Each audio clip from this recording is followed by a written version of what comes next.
Hi friends, welcome back to my channel. So today we are going to discuss about have to and had to. So have to ಅಂದ್ರೆ ಬೇಕು, had to ಅಂದ್ರೆ ಬೇಕಿತ್ತು.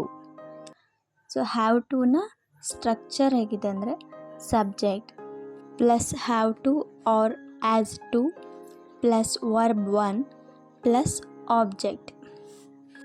I we you they ಇದ್ದಾಗ have to use ಮಾಡಬೇಕು.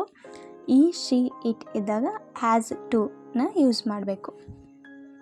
Had ಟುನ structure subject plus had to plus verb one plus object. So ಇಲ್ಲಿ I we you they he she it ಇದ್ದಾಗ had ಟುನೇ ಯೂಸ್ ಮಾಡಬೇಕು. ಎಕ್ಸಾಂಪಲ್, ನಾನು ಹೋಗಬೇಕು, I have to go. I have to go. ನಾನು ಹೋಗಬೇಕಿತ್ತು, I had to go. I had to go. So ಅಲ್ಲಿ ಹೋಗಬೇಕು, ಇಲ್ಲಿ ಹ್ಯಾಡ್ ಟು ಅಂದರೆ ಹೋಗಬೇಕಿತ್ತು. ನೆಕ್ಸ್ಟ್ ಎಕ್ಸಾಂಪಲ್, ನಾವು ನಿರ್ಧಾರ ತೆಗೆದುಕೊಳ್ಳಬೇಕು, we have to make a decision.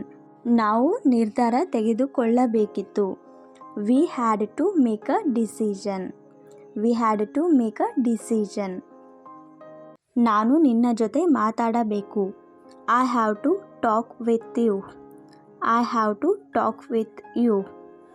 So had to ಅಲ್ಲಿ ನಾನು ನಿನ್ನ ಜೊತೆ ಮಾತಾಡಬೇಕಿತ್ತು, I had to talk with you. I had to talk with you. Next, ಅವನು ಇಂಗ್ಲೀಷ್ ಕಲಿಯಬೇಕು, he has to learn English. ಈ ಹ್ಯಾಸ್ ಟು ಲರ್ನ್ ಇಂಗ್ಲೀಷ್. ಅವನು English ಕಲಿಯಬೇಕಿತ್ತು, he had to learn English. He had to learn English. ಅವಳು pen ತರಬೇಕು, she has to bring a pen. She has to bring a pen.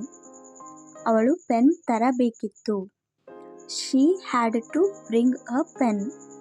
She had to bring a pen. ಅವರು mobile ಖರೀದಿಸಬೇಕು, they have to buy a mobile. They have to buy a mobile. ಅವರು mobile ಖರೀದಿಸಬೇಕಿತ್ತು, they had to buy a mobile. They had to buy a mobile. Mohan ಆ ಕೆಲಸ ಮಾಡಬೇಕು, Mohan has to do that work. Mohan has to do that work. Mohan ಆ ಕೆಲಸ ಮಾಡಬೇಕಿತ್ತು, Mohan had to do that work. Mohan had to do that work. ನೀನು coffee ಕುಡಿಯಬೇಕು, you have to drink coffee. You have to drink coffee. ನೀನು coffee ಕುಡಿಯಬೇಕಿತ್ತು, you had to drink coffee. You had to drink coffee.